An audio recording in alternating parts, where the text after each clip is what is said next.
Hi, and welcome to a live stream result from the Fire Brigade Union. We're here today at the Union's head office in Kingston, London, to announce the ballot results on the revised pay offer. The ballot is closed and the result in it is in. And here to actually make the announcement and also give a short statement is FBU General Secretary Matt Rack. Matt, over to you. Thanks, Tam. We now have the results from the independent scrutineers, Popularis, and I can confirm that 84% of members voted in the consultative ballot, and of those, the vote to accept was 96%. So 96% of members have voted to accept the employer's pay offer. That means that the pay offer is accepted, and we are currently writing to the employers to inform them of that decision. I would just like to take this opportunity to thank FBU members everywhere across the UK for their magnificent determination, solidarity and unity throughout the past year as we've campaigned on pay, as we have shifted the employers from their initial 2% offer to now a 2-year proposal, which we will now implement of 7% and 5%, alongside the discussions on other elements of pay concern that the union has raised over a number of years. I think FBU members can be extremely proud of themselves for the work and the campaigning and the solidarity that you've shown over the past months. And on behalf of myself and the Executive Council, I want to thank everyone for that magnificent campaign. We've been very clear that there are ups and downs to this pay proposal. It doesn't achieve everything that we want to achieve by any means, and this is certainly not the end of campaigning on pay. We've got a lot to do on pay. We've got the discussions that the employers have now agreed to. The Executive Council met this morning and began to set out working groups on the different elements of the other aspects of our pay concerns. And we will go from here to with a sense of unity and determination to prepare for our further campaigning on pay, and indeed to begin to prepare immediately for next year's pay claim, frankly, because we've still got work to do and ground to make up. But again, thanks very much to everyone for your magnificent work and campaigning over the past year. Matt, thanks very much, and clearly decisive results. Well, I've got a few questions for Matt as a follow-up now. Now, I suppose the first one's actually quite obvious, Matt. When will the members actually see the money? I mean, that clearly is a decisive result, a very clear indication there. The offer's now been accepted. But when will members actually now see that pay? Has work been undertaken to achieve that? Yes, Tam and everyone, we held meetings with the Executive Council last week, and we alerted all brigade secretaries. So we've made contact with all fire service employers across the country to inform them of the possibility that the pay offer was going to be accepted, and that they needed to put in place arrangements to get that pay into our members' pay packets as quickly as possible. We think that should be done for the March pay round, and certainly a whole number of employers have confirmed that's what they intend to do. And frankly, if they're not ready to do that, then that needs to be addressed with the chief officer and the management within individual fire and rescue services. They should, in our view, have already put in place special measures to ensure that our members get the pay, and indeed the back pay that their members are now due from July the 1st last year. People have struggled. Part of the reason for this campaign is because of the hardships our members are faced with the cost of living crisis. We want that money in our members' pockets as quickly as possible. Okay, Matt, so clearly work has been ongoing in relation to that. Now, you've throughout this phase of the campaign, you've made it perfectly clear that, and the phrase you've used is you've not been jumping for joy in regard to this, although members are clearly accepted this offer. Now, the reason for that is about inflation. So where does this offer actually sit within inflation, and what comments have you got in regard to that? I think I think it's important that we don't spin things. I think people are tired of spin from politicians or unions or whatever. We're realistic about this. It is progress. We have clearly shifted the employers significantly from where the employers started. But for 2022, It remains a figure that is below the rate of inflation. For 2023, if you use the forecasts from the OBR, then it is expected that the relevant 12 months, it would be slightly over the rate of inflation.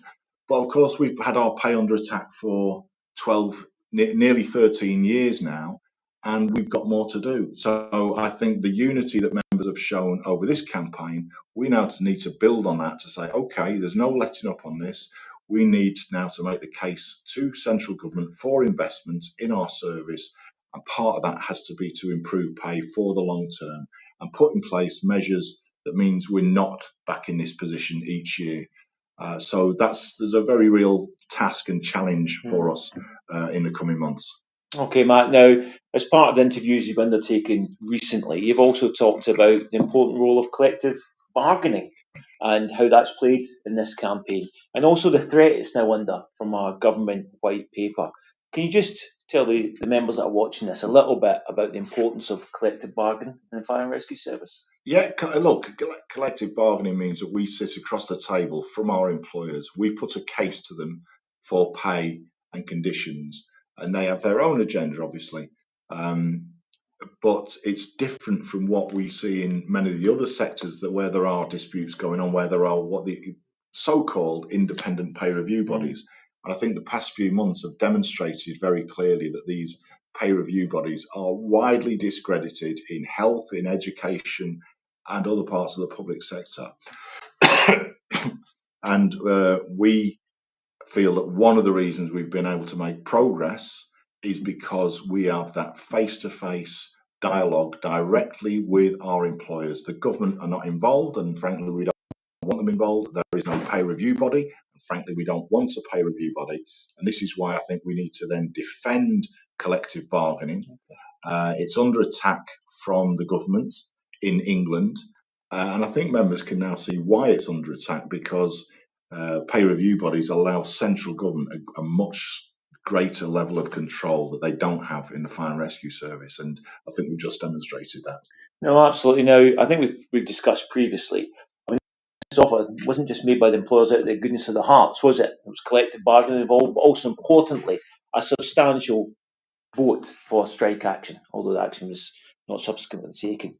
But that's something else that's under threat, isn't it? I know I've heard you talk recently about the threat of firefighters to have the ability to take strike is under by the government's new laws. What about that? Yeah, I think let's be clear that the determination demonstrated by FBU members has been a key part of what's led to this shift from the employers.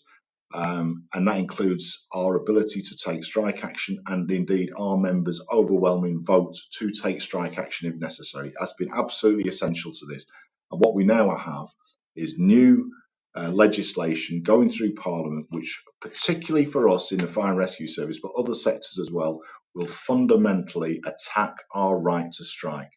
And it can't be lost on any of our members watching today that that's there for a purpose. That we've got a government, unfortunately, that wants to drive down wages in the public sector. And one way they want to do that is to weaken our rights. So I think all of us have to get involved in that campaign to say, hands off our right to strike. We demand the right to be in a union of our choice. We demand the right to collective bargaining, and we demand to protect our right to strike, because that's a way as workers we can protect ourselves. Okay, so although this ballot came out with a decisive result, they're still campaigning, still fighting to be done? Yeah, absolutely, indeed. And this is going through Parliament right now as we speak.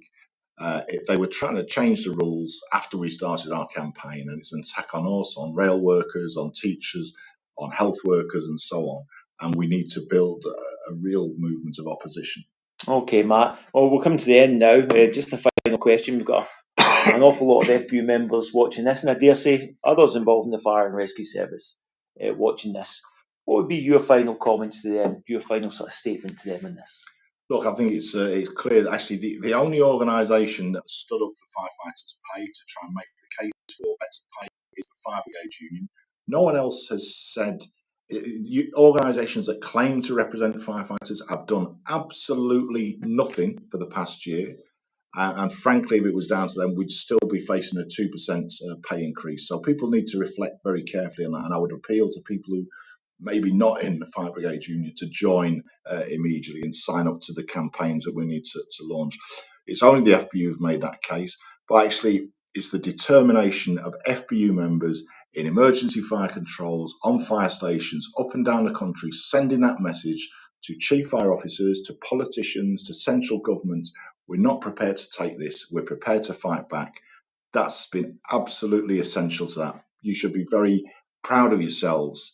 It's about sticking together and standing up for yourselves and for each other. And that's the lesson that we can all learn from this. So again, congratulations and thanks very much. We've made a bit of progress here, but there's still much to do. Matt, thanks very much indeed. Well, that's the end of this live stream where 96% of members who voted, FBU members, voted to accept the revised pay offer, and that was an 84% turnout. So for more updates, or not just in this issue, but in the wider work of the union, you can go to our website. That's www.fbu.org.uk. Or for more immediate updates, you can also follow us on Twitter. That's simply @FBU National. Until next time, thanks for joining us. And Matt, thanks very much indeed. Thanks, Sam. Thanks, everyone. Thanks for joining.